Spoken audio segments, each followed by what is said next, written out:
we're looking at you right now, Conor, and as I'm listening to you, and I see the intensity, and I see how Yeah. fired up you are, and it's 10:30 in the evening over there. If you are back home in the UK, I'm wondering, when this was first announced, and you guys were so close to fight back in 2022, a lot of the hoopla, the buzz, the hype was surrounded around your father's story. Now this feels different, right? So much has been said, so much has been done. We've seen you guys go face to face, toe to toe.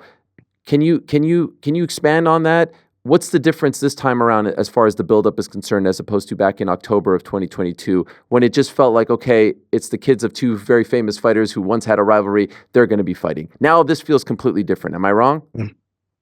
Yeah, for me, definitely, this is way more personal. It was more commercial before. I mean, it's a massive commercial fight, but it's way more personal. I don't think I've ever felt hatred towards an opponent before. I don't think I've ever wanted to spitefully knock somebody out before. I know people beg to differ with my fighting style, but the reality is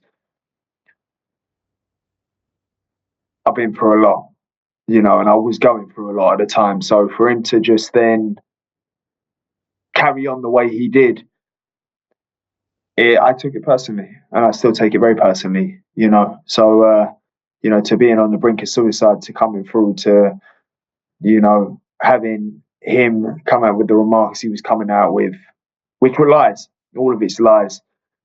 Yeah, I take that very personally, and for me, I'm still here standing, living and breathing, feeling stronger than ever. So, without a doubt, I'm coming for his head. You have brought us into the dark period. We've talked about it, how low you were, and when you speak to Chris about it, he's somewhat dismissive of it. He's kind of saying, "I don't really buy any of this." He thinks it's just kind of a song and dance. Is that what bothers you the most? That you are speaking about life and death, not boxing. You're speaking about how dark it was for you, how dangerous it was for you. Listen, Ariel. Who cares what he says? He's an idiot. Do you know what I mean? He's an idiot who falls out of everybody over money. So yeah, I ain't gonna listen to what he said. Even his dad can't stand him. So he can talk all what he wants. Do you know, my principles and morals are stay aligned. And ultimately it don't really matter what he thinks or what he says or what he does, because he's gonna feel the pain come fight night. Conor, where do you think you are in terms of your relationship with British fight fans? I think, as you know, some have backed you, right? Every time you see them out personally, they back you. There's always a want for a photo. Some online have been quite tough on you. You haven't fought back home by the time this fight rolls around for well over 2 years. Where do you think that relationship is now? Yeah, listen, it painted my heart black, no doubt. But you go through things in life, and that's neither here nor there. Some more public than others, and some go through greater adversities than others. The reality is I'm still here, still fighting. Did it paint my heart black? Yes, it did. Did it give me thick skin? Yes, it did. Did it give me resilience? Yes, it did. Did it give me strength? Yes, it did. Did it hurt? Yes, it did. But the reality is social media really is the minority.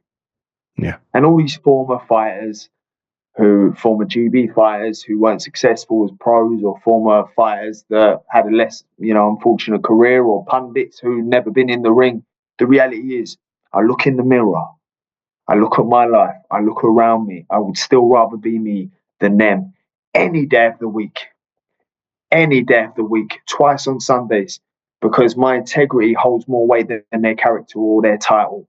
That's the reality. So for me, I look around me, I'm blessed.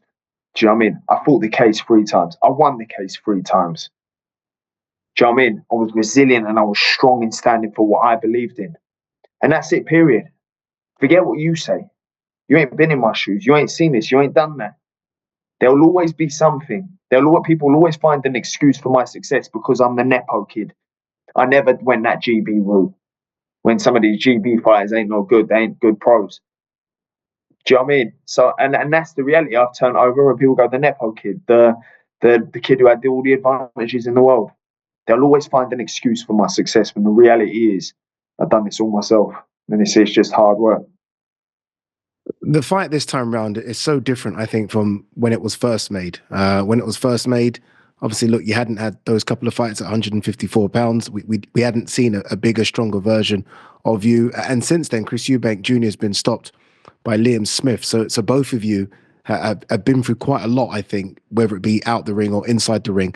Where do you see yourself now as a fighter? And where do you see Chris as a fighter now? You were ringside for his last fight. You jumped in the ring as well for his last fight. Where do you see both of you now, 2.5 years on from when the first fight was supposed to take place? Well, personally, I still think he's an idiot. So that ain't changed. Two, he is what he is. But I believe anything I do just trumps him. I don't even think the weights, even me jumping up 2 weight divisions, I don't feel like that's going to be an issue for me whatsoever. That would be the only thing that you would think, oh, he's coming up 2 weight divisions. You know, I spar like heavyweights, I spar super middles, I spar middles all the time. You know, so for me, it's not concerned at all. I'm feeling dangerous. I'm feeling explosive. I'm feeling like I got that buzz back. You know, my last 2 fights in America were of a person who was heartbroken, lost, struggling, not knowing if I was fighting or not, feeling like I'm on the run from my own people. You know, yeah, it was a mess. You know, the fights where the camps were hard to get through, not knowing if I was actually fighting or they were going to try and put a block in the way.